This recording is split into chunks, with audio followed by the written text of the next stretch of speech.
நான் சொல்ல வேண்டிய விஷயம், நான் சொல்ல போற விஷயம் ஒண்ணேதான். நீங்க எல்லாரும் சந்தோஷமா, ஆரோக்கியமா, மன நிம்மதியோட வாழ நான் கடவுளை வேண்டிக்கிறேன். அண்ட் ஃபேமிலியை பாருங்க, உங்க குடும்பத்தை பாருங்க. Don't waste time.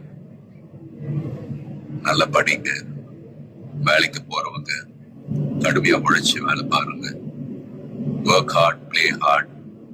நமக்கு பிடிச்ச விஷயத்துல நாம கலந்துக்கிறப்ப வெற்றி அடைஞ்சா ஒரு நல்ல விஷயம் தான். But if you don't achieve success, சோர்ந்து போயிடாதீங்க. Competition is more important. Will power, dedication, அதை விட்டு கொடுக்காதீங்க. And love you all unconditional. Take care.